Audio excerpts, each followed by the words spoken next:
Ignition sequence start. 3, 2, 1. Range is hot. Lock and load. It's time for the Gun Rack with your hosts, Joey and Drew.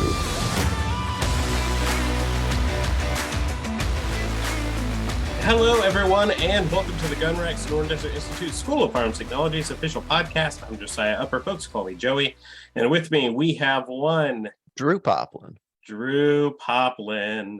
And we have kind of a fun setup for you guys today, where you're going to be in the capable hands of Drew All Thumbs Poplin for the majority of the day.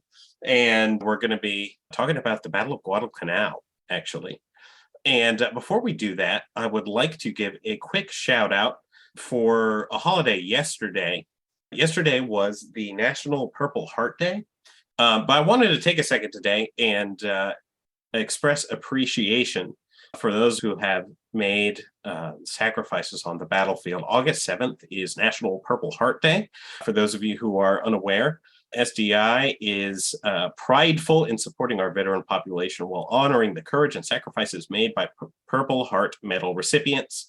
That's actually straight from Walter Howard, who's the director of our military and veteran services. But of course, Drew and I feel exactly the same way. Sonoran Desert Institute actually is a designated Purple Heart school, which is, I'm sure there's other ones out there, but that's the first time I had heard of that. So that's pretty cool stuff. But of course, the focus is on all of our Purple Heart earners out there.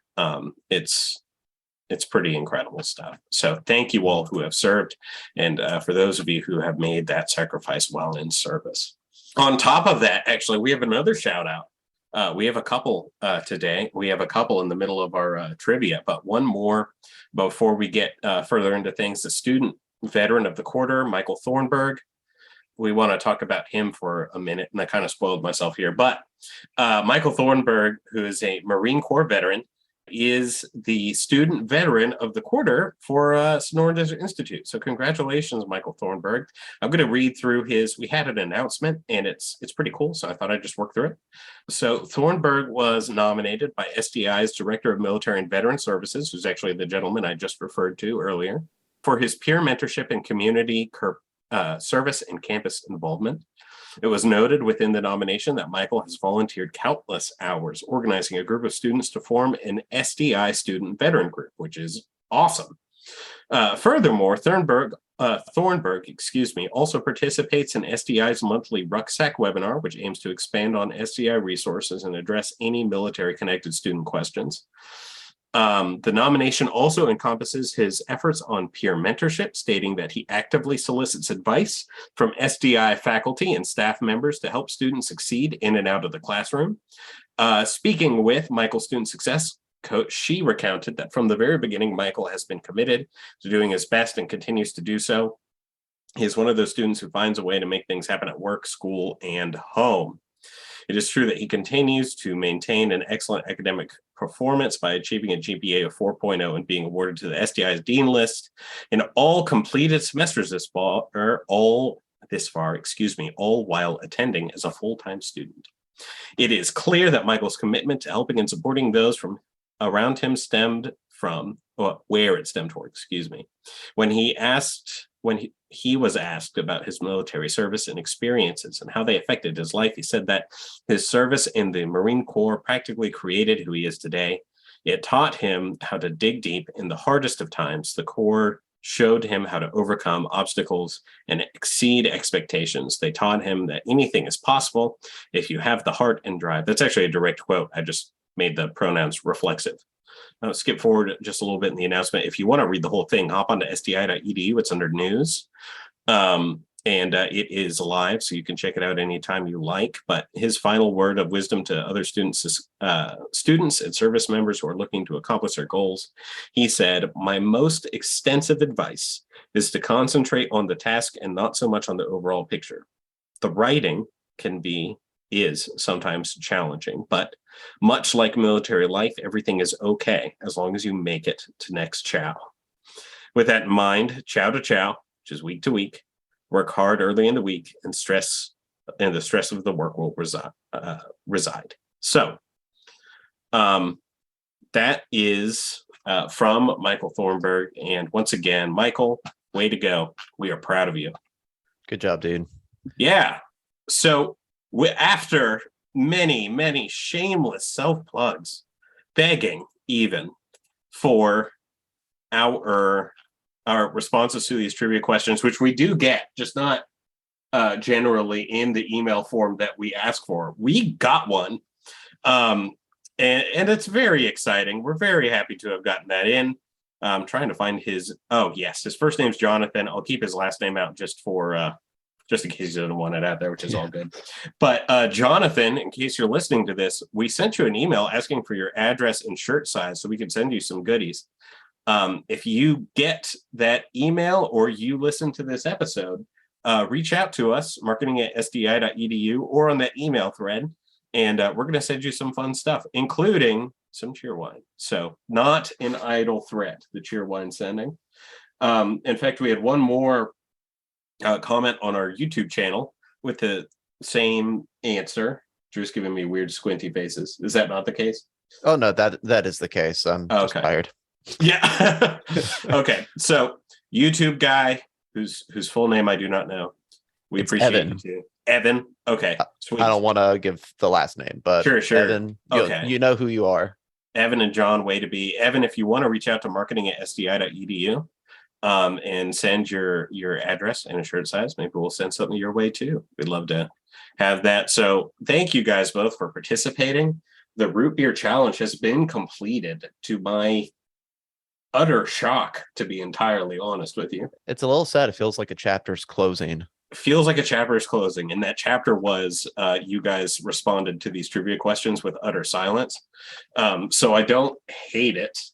We know out there that you love us secretly. Yeah. You can hide it all you want, but okay. So as we mentioned before, we're going to be going into the Battle for Guadalcanal, and that's going to be piloted by Drew here.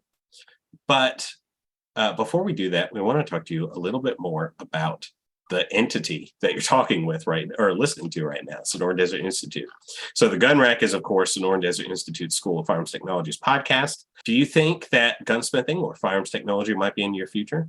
Gunsmithing is a highly technical field that requires a ton of specialized knowledge, but at SDI, we have the tools and education to help you get started. Discover your future in firearms by exploring the online gunsmithing programs we offer. If you hop onto sdi.edu, you can check out all the good stuff we have going on. If you click on academics or even SDI's course catalog, you can see some of the learning objectives and all of our good stuff that we offer here. And we would love to have you come check us out and maybe even become a part of the SDI family if you are not already. So thank you guys for listening. And now we're going to kick into the firearms trivia of the week, and then we're going to hop into the Guadalcanal story. Yes, sir. So as we mentioned, Jonathan and Evan both answered correctly. Last week's answer was the Steyr AUG. This week, I'm giving you 3 clues, and the last one should be a dead giveaway. So clue number 1, this is an anti-tank rocket launcher. Number 2, it was designed by Edward Ewell in 1942. And number 3, and then this is the big one, think about stale bubble gum. You think you know? Well, I hated that. You hated that? I did. You think about it. No, you think about it. I thought plenty about it. I'm at a loss. I'll have to whisper the answer to Joey after we get off, right? But like, this is really okay. Well, maybe it's not the first one where I genuinely have no idea. So that's cool. Yeah, well, maybe this is maybe it's not as easy as I thought, which is kind of a good thing.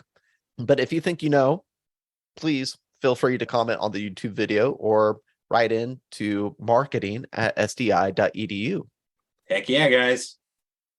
I don't know what we'll do if you get it correct. If someone writes in, we'll find something. We'll find something. And don't sleep on that cheer wine either. It's pretty tasty. Heck no. So yes, please send in your answers and let's get on to Guadalcanal. And interesting thing, you'll probably be listening to this on Monday the 8th. Yesterday was actually the 80th anniversary of the start of the Guadalcanal Campaign. Oh, wow. Yeah, 1942, August 7th. So it's kind of interesting how this all worked out with Purple Hearts Day, us shouting out Michael Thornburg for student veteran, and we're talking about one of the most famous campaigns in all of the World War II Pacific theater. Yeah, man. So I'm excited. Without further ado, let's go. Let's hop on in. Yeah. So before I begin, I want to give a quick shout out to some of my chief sources. As far as books go, the two main ones I consulted were Turning Points of World War II, Midway and Guadalcanal by Tom McGowan, as well as the Guadalcanal Diaries, which unfortunately I was not able to dig into as much as I would have liked to, but it was highly recommended. I also listened to a couple podcasts, the first of which is Key Battles of American History. They had a 4-part series on Guadalcanal, which was really, really helpful, as well as Cauldron, a military history podcast. It's very engrossing, and the way he speaks is almost poetical. So just want to kind of give a quick shout out to those main sources. Some interesting narratives to keep an eye on as we go into Guadalcanal. The first one being the idea of the invincible and superior Japanese force versus the backwards Americans. And by that, I mean, at Midway, the U.S. Navy proved it could at least hang with Japan's Navy. But for most of the men on the ground, they had yet to test their mettle against a foe who had thus far breezed through every obstacle in their way. Another narrative to keep your eye out for is the idea of which event in the Pacific Theater was considered the turning point in the war. If it wasn't Guadalcanal, then what does Guadalcanal represent? And thirdly, I'm going to be drawing attention to some unsung heroes, namely the Cactus Air Force, the Seabees, and Coast Watchers. So let's dig into some of the background going into Guadalcanal.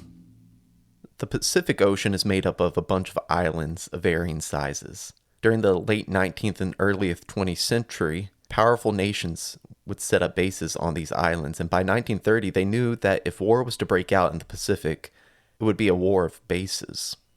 On December 7th, 1941, when Japan attacked Pearl Harbor, it was absolutely devastating to the U.S. 3 battleships had been sunk. Another battleship was turned over, and 4 others were badly damaged. 3 cruisers and 3 destroyers were damaged. 260 planes were destroyed, and 3,000 men died. However, there is a silver lining. It was that the fleet's 3 aircraft carriers were not present during the attack, so they were spared, and they would prove vital in the conflicts that would come. So if war happened to break out in the Pacific Theater, the U.S. had an original plan that involved a large force that would be mainly on the offensive. However, Pearl Harbor altered these plans. Their now small force had to start mainly on the defensive. Meanwhile, Japan's plan was to cripple the U.S. naval force as much as it could, seeing as it was the only threat powerful enough to stop them in the Pacific Theater, seeing as Britain had their hands full with other things during this time, namely in the Atlantic. So that was part 1 of their plan. Part 2 involved capturing oil fields in Malaysia, which was a British property at the time, and in the East Indies, which was owned by the Dutch. They would also form a defensive ring around their conquest by capturing other island bases. And on December 10th, which was 3 days after Pearl Harbor, Japan would put this plan into action, and they would do so flawlessly. They captured bases and sank battleships. By the end of the day, the Allies had no battleships in the Pacific, while Japan had 11. Speaking of 11, the next day, December 11th, Germany and Italy had declared war on the U.S. as well.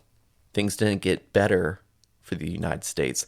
By the beginning parts of the new year, the Allies lost Wake Island, Hong Kong was captured, New Britain was invaded, and Rabaul, an important port, was seized by the Japanese. Rabaul would now become Japan's main naval and air base in the Southwest Pacific. And by March, they had also moved into modern-day Indonesia. They took over thousands of islands, both big and small, between Australia and South Asia. And this gave Japan much-needed oil. Oh, and they also took over Singapore and had the Americans on their heels in the Philippines. And despite a few tiny successes here and there, things were looking grim for the Allied forces. Things were so shaky that folks on the west coast of the United States actually started fearing that a Japanese invasion was possible. However, the Japanese leadership never really had a plan for invading the United States.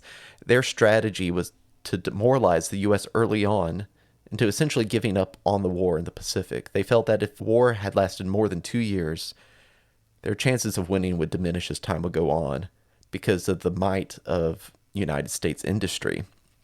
Their plan was working, but the Japanese had not been as satisfied as you might have thought.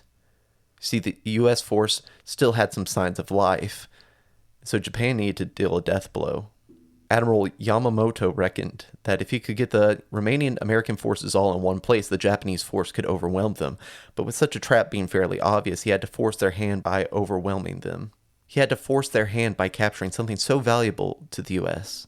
that they would be forced to try and recapture it. And this led into the Battle of Midway, which, long story short, Midway was an absolute miraculous victory at the time by the Americans. After Midway, there was a noticeable momentum shift in the Pacific. So far, it had been Japan that was on the offensive, and the Allies were scrambling to defend. It was even said that many of Japan's top officials realized that this could be the beginning of the end of their campaign. The might of U.S. industry was one that could not be matched by the Japanese. Meanwhile, the Allies started to make plans to start their offensive. So where would they start? Well, the Solomon Islands seemed like a prime candidate. But why there? Well, there was 3 reasons for this. The first was that the Japanese, who had captured that territory in the area, were certainly going to use it as a base for further attacks. Because the Solomon Islands lie just east of Papua New Guinea, and Papua New Guinea is just above Australia, albeit when you look at a map of the Pacific, it doesn't give a great idea as to the scope of distance between the Solomon Islands and Australia. However, if the Japanese had control over this area, they could cause havoc for the Allied forces that were traveling to and from Australia. By the same token, if it was in Allied control, it could be a launching pad for offensive strikes against the Japanese, in particular the Japanese base in Rabaul, which actually lies in between Papua New Guinea and the Solomon Islands. And the third reason was that so far the Solomon Islands didn't have a heavy force of Japanese soldiers in it. Now, initially the plan, which was to take place August 1st, 1942, was to focus on invading Florida islands, Gavutu, Tulagi, and Tanambogo. However, less than a month before the attack was to commence, they made a discovery. Reports came in from Martin Clemens, who was an Allied coast watcher, that there was a Japanese force constructing an airfield on the island of Guadalcanal. Once again, I should note that a strategically placed airfield was a dangerous thing. Clearly, the Allies would need to capture this airfield, and whoever had control of the airfield, for all intents and purposes, would have control of Guadalcanal itself. Overseeing the invasion of these 5 islands on the ground was Marine Corps Major General Alexander Vandergrift. If you know nothing of him yet, you'll probably love him by the end of this episode. He would be commanding around 19,000 men, made up of the 1st U.S. Marine Division, the 1st Marine Parachute Battalion, and the 1st Marine Raider Battalion. Now, you may be asking, who are the Raiders? Well, according to usmcu.edu, it was the Marine Special Ops Force, and was led by Lieutenant Colonel Edson. Typically, they had 3 tasks. 1, spearhead larger amphibious landings on beaches thought to be inaccessible. 2, conduct raids requiring surprise and high speed. And 3, operate as guerrilla units for lengthy periods behind enemy lines. Edson, an incredible soldier in his own right, despite being 64 at the time, had trained these men to be an efficient and effective fighting force. Now, for the most part, the Marines that were going to the Solomon Islands had little to no fighting experience. However, the officers at least had some, though not much at all was known about the islands themselves. Again, maps, especially of this particular area, were not especially reliable. So what about Guadalcanal itself? Well, to me, Guadalcanal looks a little bit like the state of Tennessee. In between its coastline and mountainous areas were thick, muggy rainforests and swamps. It was the perfect breeding ground for wild animals and disease, in particular malaria. Also in command was Vice Admiral Fletcher, who was overseeing the carriers as well as the cruisers and destroyers that protected them. Rear Admiral Turner, in charge of cargo and transport ships and the vessels protecting them. Most in charge estimated Japanese force of maybe 4,500 to 6,500 on all of the Solomon Islands. So there wasn't much concern that the new soldiers would have to face a lot of resistance with the invasion. With all of that out of the way, the invasion was now set for August 7th, which is fitting considering it was exactly 8 months removed from Pearl Harbor. So now to kind of cover the initial invasion, I've split this up between the different islands. So we'll start with Florida Island. They landed at 7:40 a.m. and encountered almost no resistance. The islands of Tulagi, Gavutu, and Tanambogo, however, that was a different story. In fact, most of the heavy fighting that was happening during the invasion actually happened on these three islands. On Tulagi, they were able to eliminate the threat by the evening of August 8th. Only 3 Japanese soldiers had surrendered. Most were killed and only a few escaped. On Gavutu, which took place at noon, it was actually carried out by the Parachute Battalion, but they surprisingly made an amphibious assault. They ran into stiff resistance, but with naval bombardment help, they gained control over most of the island by that afternoon. And on Tanambogo was maybe the most initial stiff resistance. They needed lots of help taking control of the island, but ultimately they were successful. So now we get to Guadalcanal. Waves upon waves of soldiers would land on Guadalcanal.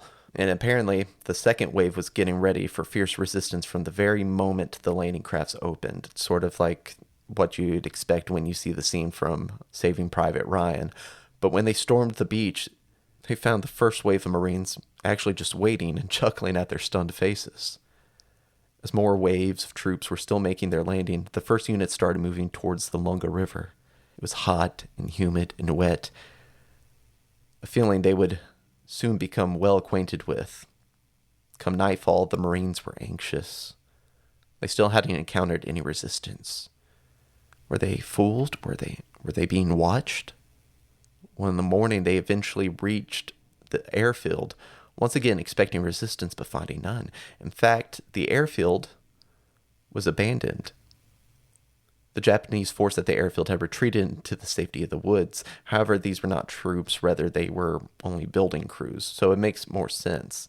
But they left behind lots of supplies and food, including rice. Now, the rice was, in most cases, kind of wormy at this point, and although initially mocked by the Marines, it would end up becoming vitally important. The airfield which they captured, they renamed Henderson Airfield, which was named after Marine Corps Major Lofton Henderson, who was one of the first men who was killed during the Battle of Midway. Regardless, the whole landing seemed to go relatively smoothly. They quickly captured their 5 island objectives. However, the rejoicing would not last long. If any of the Americans believed that a victory at Guadalcanal would be easy, they were going to be in for a rude awakening. And that rude awakening would occur at the Battle of Savo Island. Now, Admiral Fletcher had been given orders that were contradictory. His carriers were instructed to help during the campaign, but were also told not to lose any of them, as they were of vital importance and were currently scarce. So Fletcher, during the invasion, was antsy.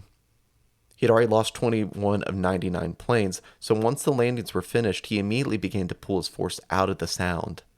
Admiral Turner, who actually voiced his displeasure, in fact, he called this act abandonment. But Admiral Turner, who was in charge of transports, also wanted to leave with Fletcher, but He told Vandergrift that they would unload throughout the night so the Marines would have their much needed supplies. However, he was having to do this without the protection of Fletcher. Unfortunately, because Turner was in such a rush to leave, most of the food and ammo that was supposed to help the Marines survive didn't make it. If the Marines felt abandoned now, they would learn how alone they truly were. On the night of the 8th, Rear Admiral Crutchley's force of 8 cruisers, 15 destroyers, and 5 minesweepers were off the coast of Savo Island. Now, Savo Island lies in the middle of the Sound, around the western tip of Guadalcanal and the Florida Island group. Now, Crutchley's job was to protect Turner's transports. That evening, he divided his force into 3 groups. Now, there was a northern group and a southern group, each having 3 heavy cruisers and 2 destroyers. Amongst these were also Australian ships. The third group was a group of destroyers that was scattered around to detect Japanese forces. So after dividing up the forces, Crutchley, who was currently on the HMAS Australia, which was the lead ship in the southern group, he actually left to attend a meeting that was called by Turner on his command ship. So before he left, he placed USS Chicago Captain Howard Bow in charge of this southern group. He did not inform the other commanders of this temporary change in command, nor did he notify them that the HMAS Australia wasn't going to be present at all. So when a sleeping Bow received word that he was under temporary control, what did he do? He went back to sleep. This was one of many, many costly mistakes that were made this night. Meanwhile, the Japanese were on the move. Under the command of Vice Admiral Mikawa, they were able to stealthily penetrate the Allied defense with their 7 cruisers and 1 destroyer.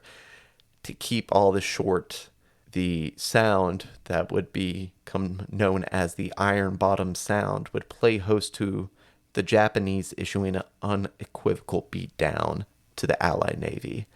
It was the single worst defeat suffered by the United States Navy. All in all, the Japanese had 3 cruisers that suffered minor damage and less than 60 men dead. The Allies, on the other hand, had 3 cruisers sunk, 1 cruiser badly damaged, 1 cruiser was scuttled, and 2 destroyers damaged. After the blunder at Savo Island, there was actually a formal investigation that was conducted into how this disaster could have occurred. The chief causes were found to be failure to report the enemy, general lack of preparedness, fire safety flaws, and a lack of bravery. While most in command didn't receive formal punishment, there was a massive overhaul in operation conduct that was carried out by the Naval Commander-in-Chief, Ernest King. But these sweeping changes to protocol and training that were installed by King would go on to make the U.S. Navy ultimately a stronger force. See, the U.S. and the Allies in general, they were really good about using their losses to improve themselves and to become better. The other positive that could be taken out of this was that the Japanese commander, Vice Admiral Mikawa, elected not to go for the finishing blow. He was wary of continuing the attack as the morning approached. Still, because of the heavy losses of an already crippled navy, the Marines stuck on the islands, including Vandergrift, were left to fend for themselves. This meant they would be facing naval bombardments, Japanese air attacks, and the Japanese ground troops themselves. So Vandergrift set up defensive lines, and the 11,000 Marines went to work digging in for the long haul. However, the good news was that they still had the airfield, and as long as they maintained control of Henderson, they could still carry out some form of aerial defense. This aerial defense would be known as the Cactus Air Force, or the CAF. The Cactus Air Force was a mix of U.S. Navy and Marine fighters and bombers, as well as heavy U.S. Army Air Force Boeing B-17 bombers. Frequently outnumbered, they excelled at working with little to still maintain some semblance of a defense. Even if they had their plane shot down, because of the coast watchers and the relatively friendly natives, they were able to, more often than not, fight another day. The only problem was that in the early days, the airfield was still not operational. See, the Japanese had never finished their work on the airfield. They had to get this airfield up and running if they stood any chance of holding out on the island. This is where the Seabees make their impact. The Seabees were a unit of men who essentially served as the construction force for the military. They worked tirelessly through the day to get the airfield operational, and eventually they were able to get it up and running. So now the Marines at least had some semblance of an air defense. It's here we're going to skip ahead to around August 21st.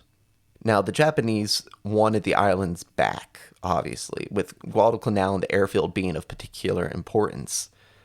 In charge of retaking the islands was Lieutenant General Hyukatake.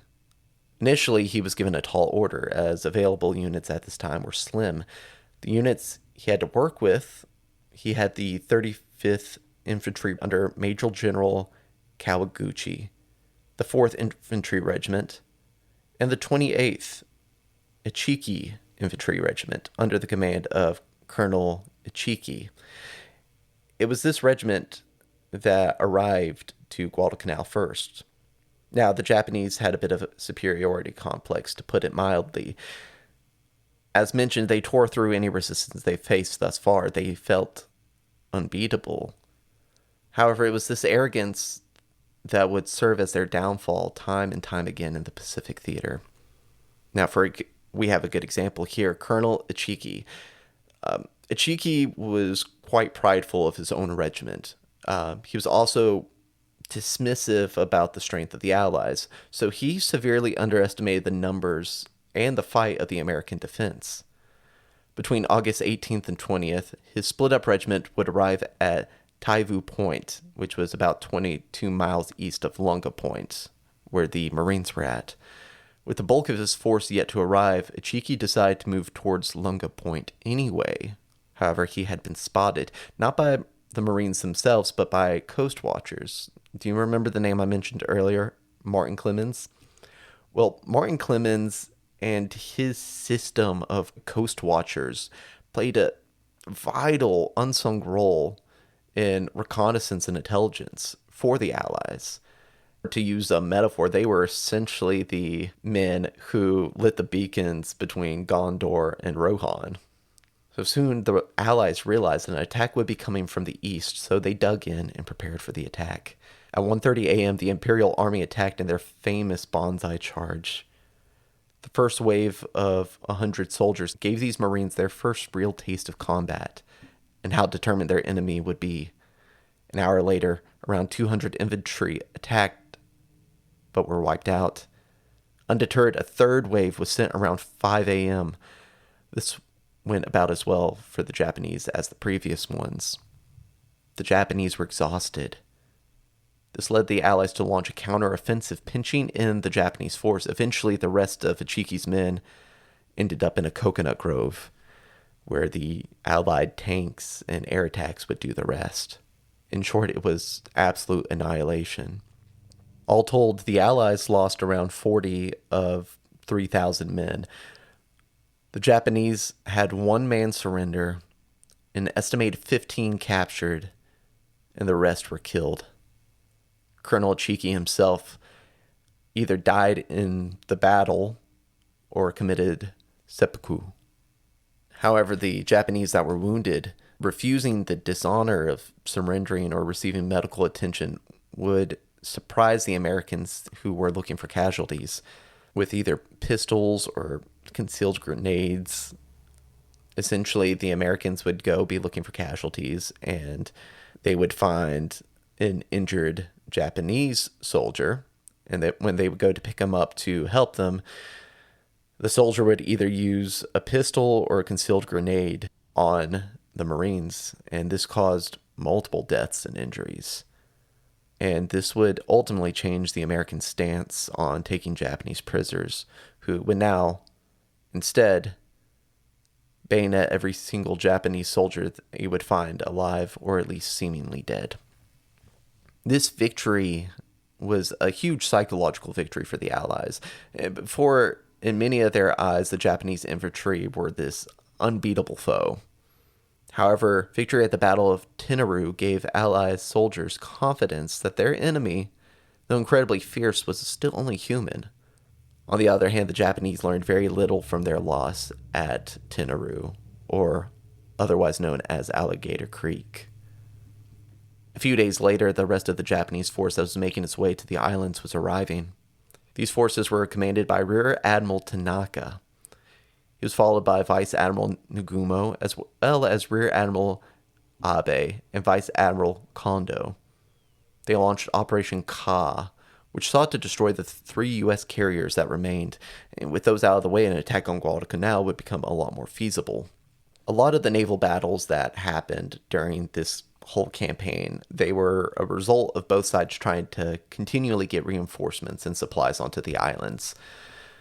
So going into this battle, a battle which would be known as the Battle of the Eastern Solomons, the Japanese, on paper, had a stronger naval presence. However, the Japanese would also tend to divide their forces up into smaller groups to cover more area.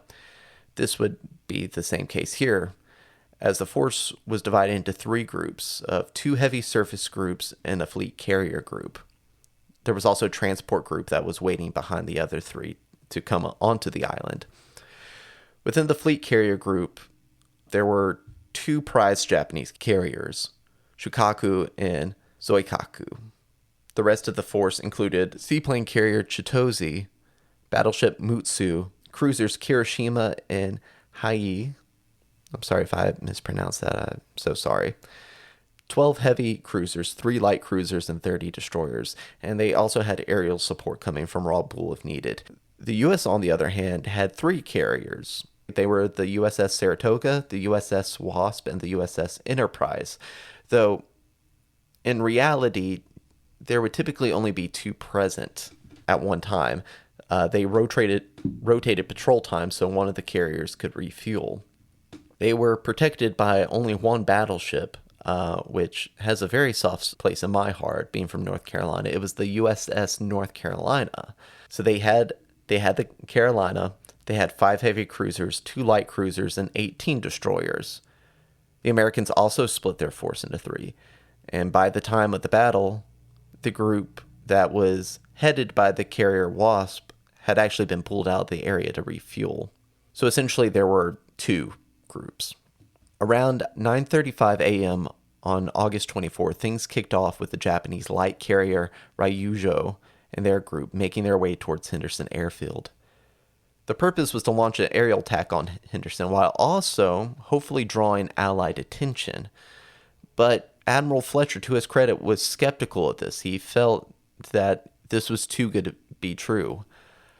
Eventually, at 1:40 p.m., he decides to only send half of Saratoga's planes to take on Ryujo, while keeping the other half of Saratoga's planes and all of Enterprise's back. Meanwhile, Ryujo's aerial attack on Henderson Field was thwarted. In fact, the Ryujo would not last much longer, as it was sunk later that day. But soon, U.S. carriers were spotted by the Japanese, unbeknownst to the Americans. But, luckily for them, the USS North Carolina actually was installed with a state-of-the-art radar system. See, before, radar had been not super reliable. It was still in its primitive stages. However, having the North Carolina out there with its updated and new and improved radar system was a huge help.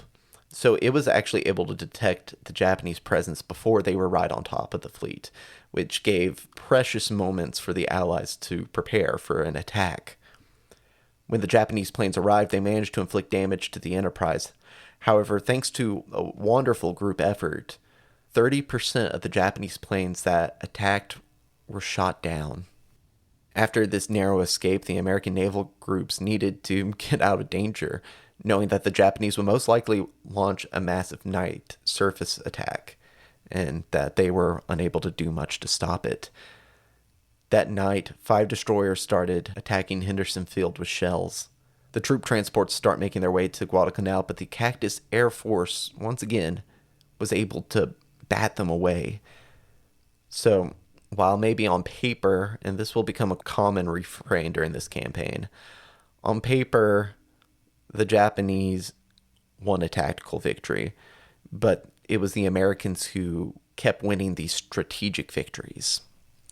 See, the Japanese, their whole goal was to be able to land troops and supplies onto Guadalcanal, but because of the CAF, they weren't able to. Real quick, I can't go into this much at all. Frankly, I don't know enough about it right now to really comment on it, but I did want to make a mention of the Battle of Milne Bay, which lasted from August 25th to September 7th. It didn't involve many American troops. It saw a mainly Australian force defeat the Japanese decisively in a land battle. It's not often talked about, but it was worth noting, as I'm sure many of our Australian listeners would at least appreciate a mention of their heroic deeds. So now we go into September. Let's fast forward a couple weeks, and the Americans on Guadalcanal at this time were weary. Nightly naval bombardments and the lack of resources made life miserable. In fact, the Marines were down to 2 meals a day, and they had been for some time. By the same token, the Japanese were successful in landing reinforcements throughout late August and early September. They shifted strategy in terms of getting troops onto the island. Not wanting to risk Allied strikes against their transports during the day, the Japanese elected to use destroyers that would make nighttime runs as transports. Dubbed the Tokyo Express by the Allies, this was a strategy that, while somewhat successful, especially early on, it would leave them mainly without much needed heavy equipment. Still, in its chief mission of getting soldiers on the island, it was successful, at least initially. Which is also a good time to mention that what ended up occurring during this campaign was interesting, as naval presence around Guadalcanal was literally night and day. During the day, the Americans actually had more of an advantage. However, during the nights, the Japanese, who had prepared and practiced for nighttime naval combat, were vastly superior at this time. So the Japanese, with the Tokyo Express, were able to get soldiers onto Guadalcanal. Among them was the commander of the ground forces during the Guadalcanal Campaign, Major General Kawaguchi. You may remember him being mentioned before.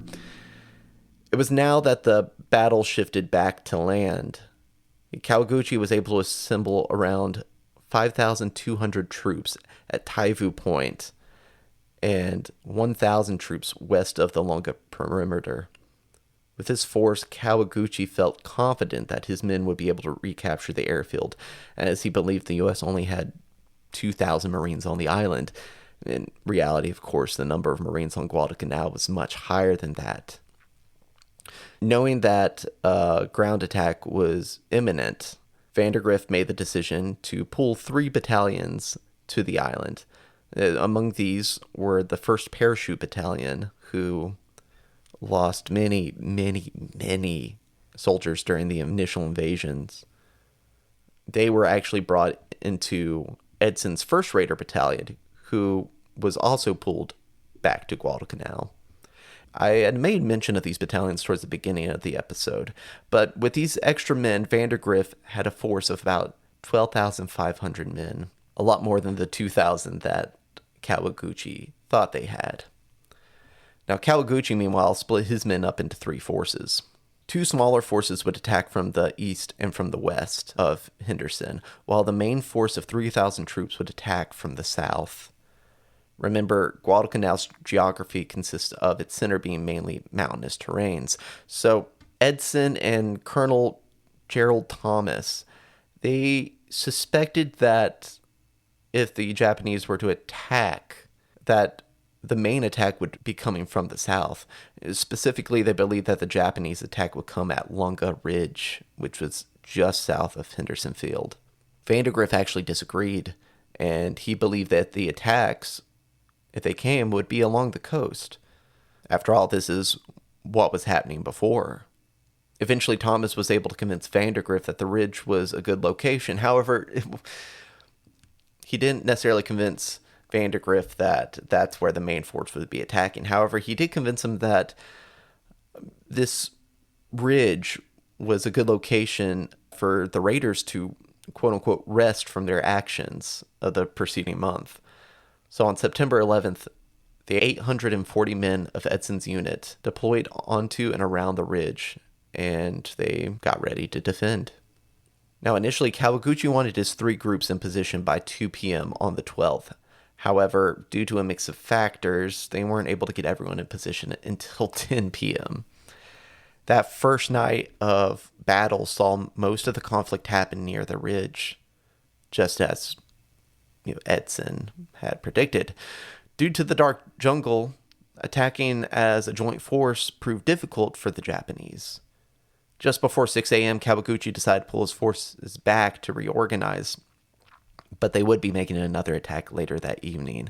The Marines, again, were so exhausted. They actually had a hard time getting to the ridge itself because they were so weary and worn out. And at this time, they were honestly demoralized. Again, the common sentiment among the Marines was that they were being abandoned by the Navy. However, this is when Edson really stepped up, and I have to say it was quite literally he stood up. So before nightfall, Edson, he sees this grenade box, and he goes and he stands up on it, and he says this: "You men have done a great job, and I have just one more thing to ask of you. Hold out just one more night. I know we've been without sleep a long time, but we expect another attack from them tonight, and they may come through here. I have every reason to believe that we will have reliefs here for all of us in the morning." And that speech, and just Edson in general, was actually credited by many of the Marines for keeping them together and organized and inspired. And they would need this, as at the start of this battle, the Americans were outnumbered roughly 3-1. There was 3,000 Japanese versus 830 Marines. So that night, wave after wave of Japanese troops battered into the American defense, forcing the Americans to continuously fall back. They fell back until they eventually reached the command post. And they were scared, they were being pushed back. Things were not looking good. And that's when Edson, with some of his officers, they emerged from the command post and they yelled at the men to keep fighting. And the battle raged throughout the night with everything from machine guns, artillery, and the men who at multiple points had to resort to fighting hand to hand. And all this served as the evening's orchestra. It was a symphony of death. As the morning approached, U.S. aerial attacks were finally able to make bombing runs against the Japanese infantry. And ultimately, Kawaguchi was forced to pull back. To quote historian Richard B. Frank, he said, "The Japanese never came closer to victory on the island itself than in September 1942, on a ridge thrusting up from the jungle just south of the critical airfield, best known ever after as Bloody Ridge." It may have been known by one name as Bloody Ridge, but to the Marines, it was known as Edson's Ridge. Edson would actually go on to later receive the Medal of Honor for his courageous leadership here. However, 2 days later, the Japanese would strike a huge blow to the Americans. As I've mentioned many times, supplies, food, reinforcements, men were scarce for the Marines on Guadalcanal, so they needed to feed more men and more supplies and more food. And what happened was the carriers Wasp and Hornet, together with the battleship North Carolina, gotta represent, sorry, I can't get over it. I gotta show some hype to North Carolina, even though it has really nothing to do with North Carolina apart from the name.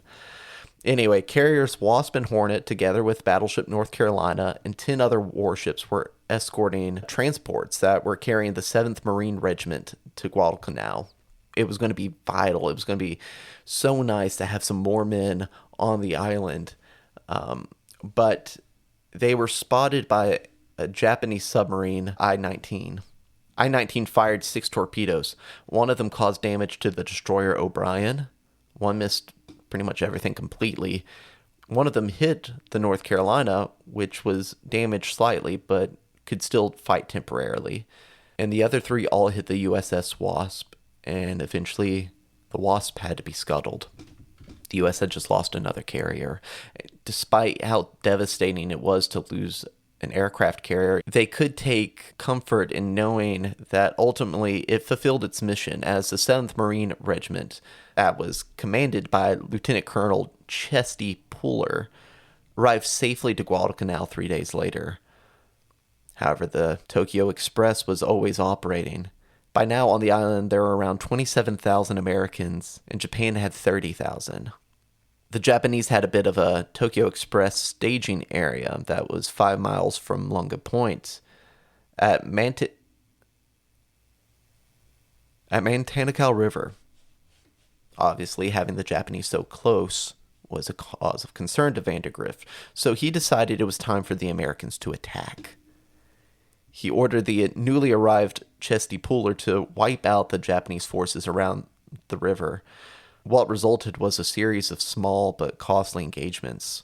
In particular, October saw some of the most vicious of these encounters. At this time, I want to share a particular story of heroism, and this is about the United States Coast Guard's only Medal of Honor recipient. A man who is the only non-Marine to be enshrined on the Wall of Heroes at the National Museum of the Marine Corps, and that is Signalman First Class Douglas Munro. And I'll quote this USO article directly for the story. Munro and others were responsible for navigating landing craft full of Marines along the coast of Guadalcanal, one of the Solomon Islands in the South Pacific. A month into the Guadalcanal Campaign, then Marine Lieutenant Colonel Chesty Puller embarked 3 companies of U.S. Marines into landing craft to take control of the western region of the island. Munro, who was only 22 years old, took control of 10 landing craft to move Puller's men to the western coast. After successfully landing and moving 500 yards inland, Munro took all but one of the landing craft and returned to the staging area. Just an hour after landing on the western coast of the island, Marine forces were overcome by Japanese bombing raids, driving out their gunfire support. The Marines were being driven back to the beach, and many did not have radios to request assistance. A single "help" spelled out on t-shirts on the ridge near the beach sent a loud and clear message to those looking on. Back at the staging area, Munro volunteered to navigate the same landing craft to rescue the Marines from enemy fire. Nearing the beach and braving incoming fire, Munro directed the landing craft to push forward, even with Japanese forces gaining ground and nearing the beach. As the Marines re-embarked on the landing craft, Munro immediately navigated his vessel between the enemy's fire and the Marine forces, providing much-needed cover for the Marines. With his efforts, all of the Marines, including the wounded, were safely taken off the island. Munro later helped free a grounded landing craft that was full of Marines who were not far from enemy forces. At the same time, the Japanese forces began firing machine gun rounds, and Munro was struck with a single bullet. He died before the forces returned to the staging area. In a letter dated just 5 days later, the commanding officer of the unit wrote to inform Munro's parents of their son's heroism and death. Quote, "Upon regaining consciousness, his only question was, did they get off? And so died with a smile on his face and the full knowledge they had successfully accomplished a dangerous mission." And that was just one of the many stories of heroism that I really wanted to share with y'all. In particular because, you don't often get to hear about the Coast Guard, who, if I'm not mistaken, they celebrated their birthday a couple days ago. So once again, happy birthday to the Coast Guard, and thank you so much for your service and your sacrifice. The month of October saw some particularly intense conflicts. Mid-October was also described as one of the bleakest moments in the entire campaign. But there were many interesting things that, unfortunately, due to time, I can only highlight. The first one being the Battle of Cape Esperance, which occurred October 11th through 12th. It saw the American Navy finally win a night battle, though the Japanese were still able to land reinforcements. So in a weird way, it was almost a reverse of what was typical. Sort of that refrain of an American strategic victory but a tactical loss. It was almost like it was reversed. On the evening of October 13th, there was an extremely intense Japanese bombardment directed at Henderson Field, which heavily damaged the airfield's 2 runways while also burning down almost all the available aviation fluid. And that's not all. They were also able to destroy 48 of the CAF's 90 aircraft. It killed 41 men, including 6 Cactus Air Force air crew. But, once again, the Cactus Air Force and the Seabees would go to prove their importance. Soon, the airfield was back to being operational. The Japanese would conduct a similar operation on the 18th, however, this one served as a diversion. The Americans hadn't realized that the Japanese were planning another ground attack from the south. Luckily, the dense jungle had slowed the Japanese advance, which brings us to the battle for Henderson Field, which started on the evening of the 24th. Again, they were slowed down very, very heavily. By the morning, the perimeter defense held, and 300 Japanese were dead.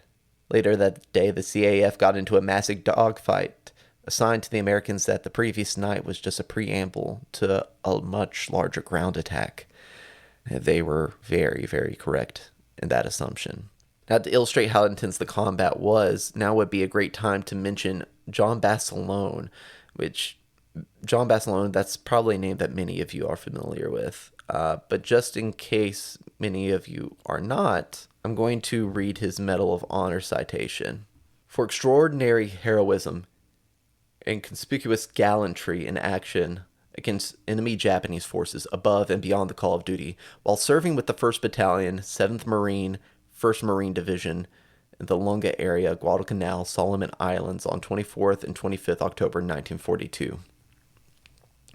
While the enemy was hammering at the Marines' defensive positions, Sergeant Basilone, in charge of 2 sections of heavy machine guns, fought valiantly to check the savage and determined assault. In a fierce frontal attack with the Japanese blasting his guns with grenades and mortar fire, one of Sergeant Basilone's sections, with its gun crew, was put out of action, leaving only 2 men able to carry on.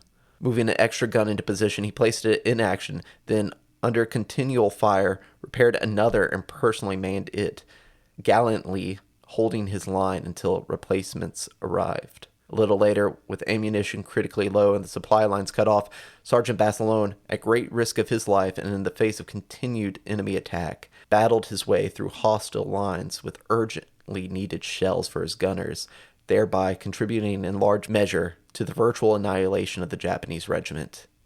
His great personal valor and courageous initiative were in keeping with the highest traditions of the U.S. Naval Service.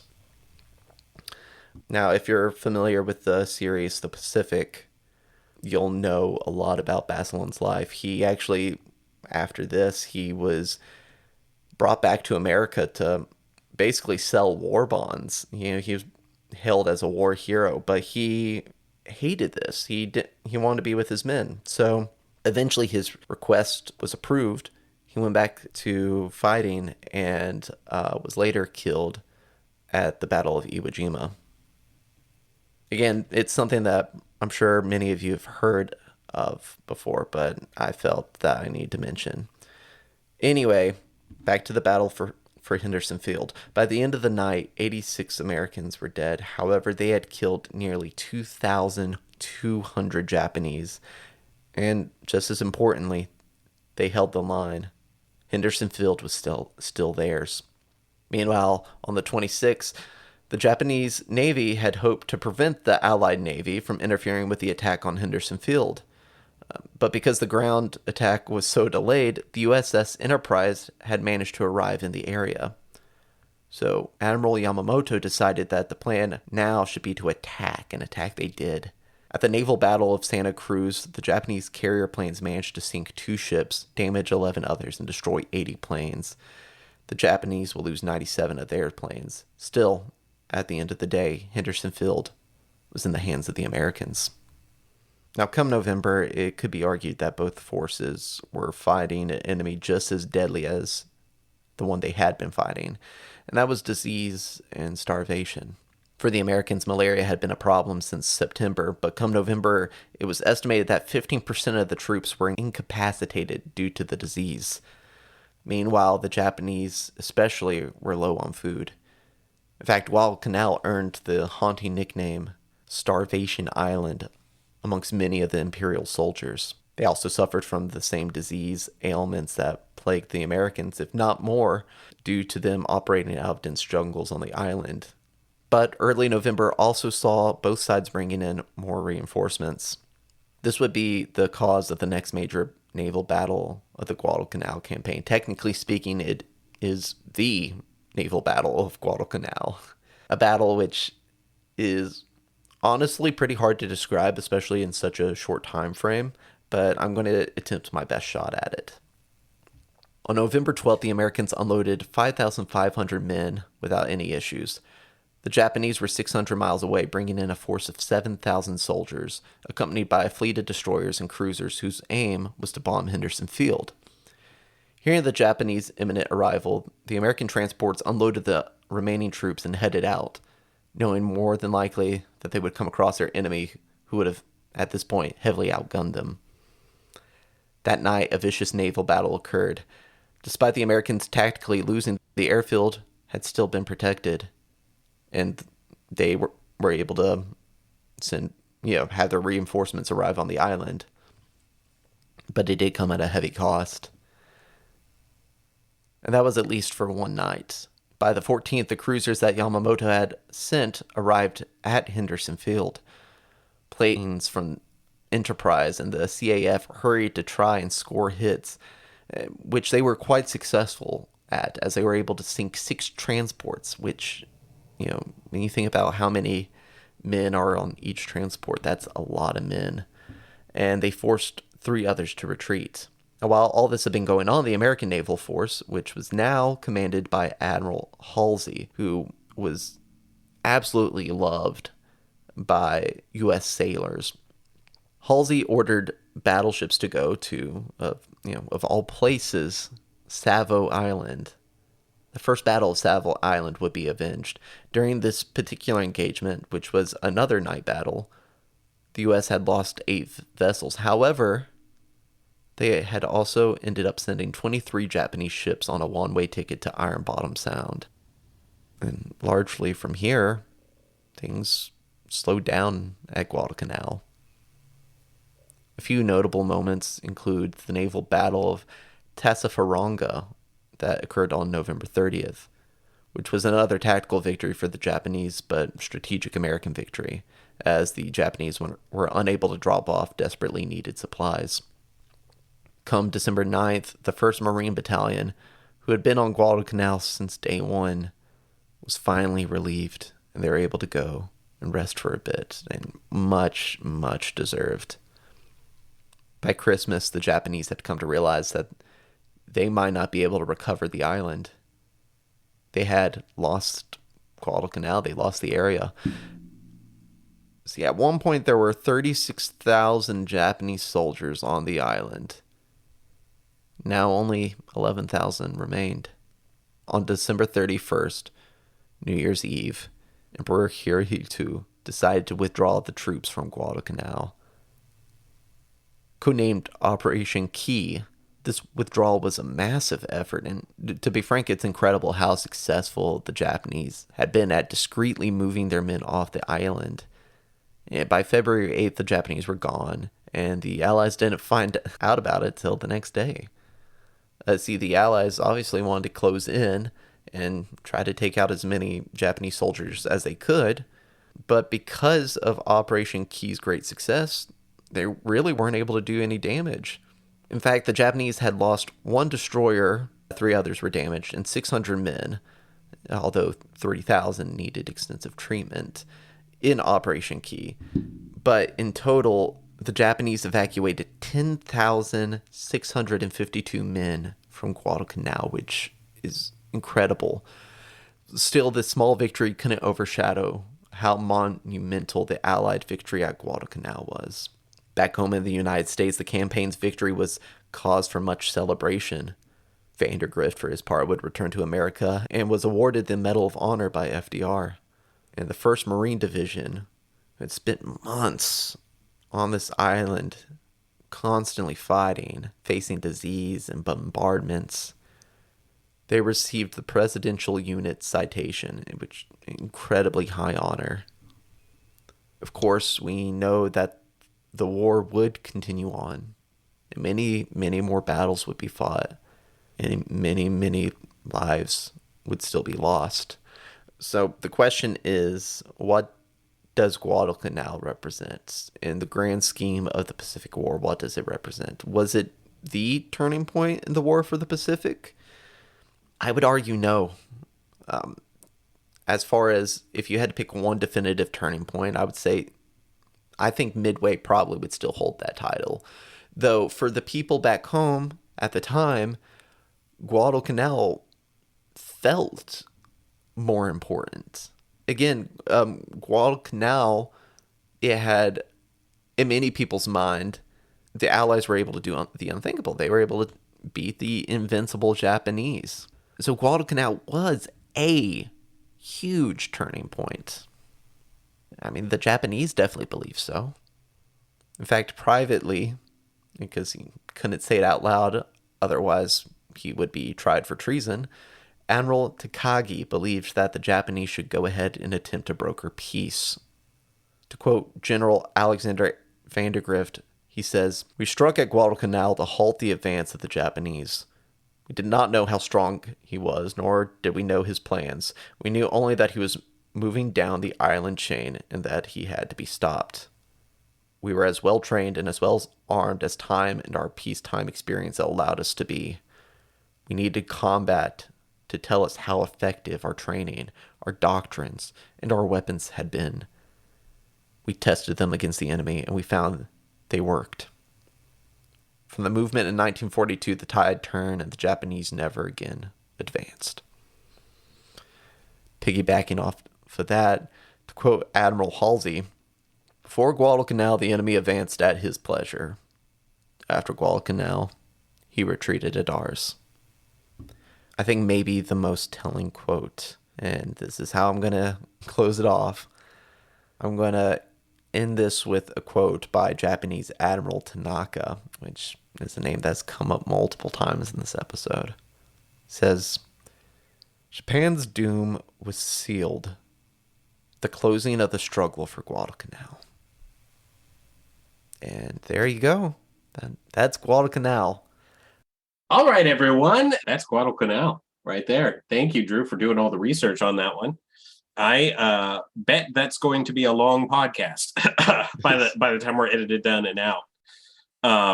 Guadalcanal is one of many, many pretty unbelievable battles and or campaigns in the Pacific theater during World War II. And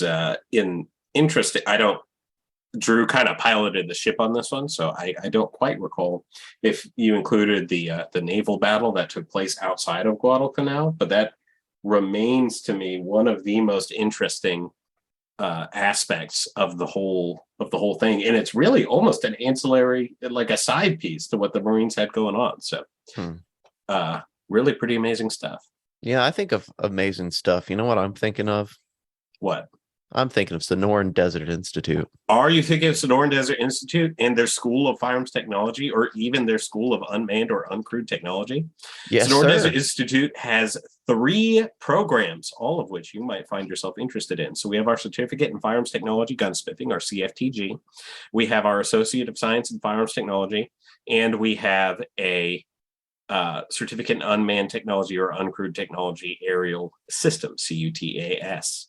If you hop onto sti.edu, you can see all the programs that we have. You can check out our course catalog, as we mentioned before. Something to add, if you hop onto the news tab at sti.edu and you look on the right after hitting the news tab, you'll see categories for our blog. And there's grad features there. And those are going to be stories of our graduates and what STI was like for them and how it impacted them.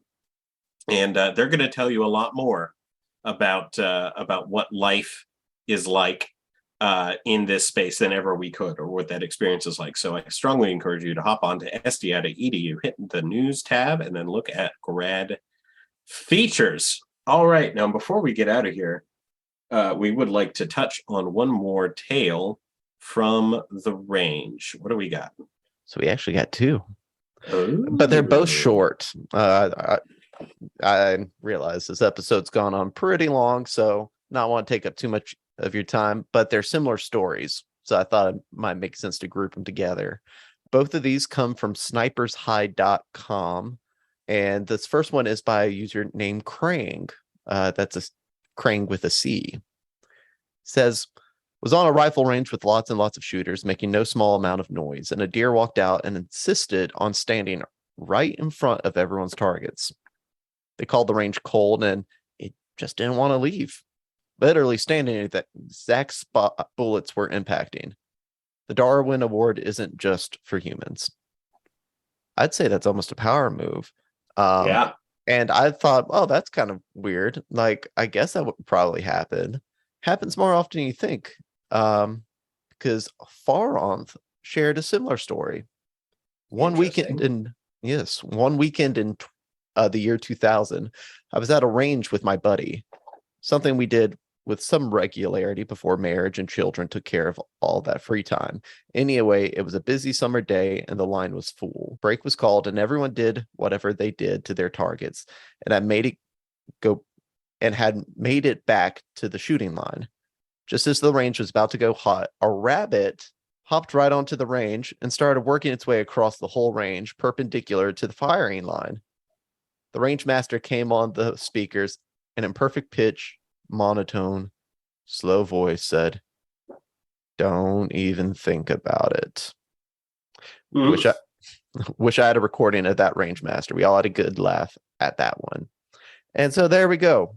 Animal Kingdom. Just be careful where you're prancing. Yeah, man. All right, everyone. Well, we think that we have held your attention, wrapped, enthralled for long enough. For now, that is going to be the Gun Rack. We will see you at a similar time in a similar place next week. Have fun out there, and we will see you on the range. Sonoran Desert Institute is an online school accredited by the DEAC. It is headquartered at 1555 West University Drive in Tempe, Arizona. For more information about how you can craft your firearms future, visit sdi.edu.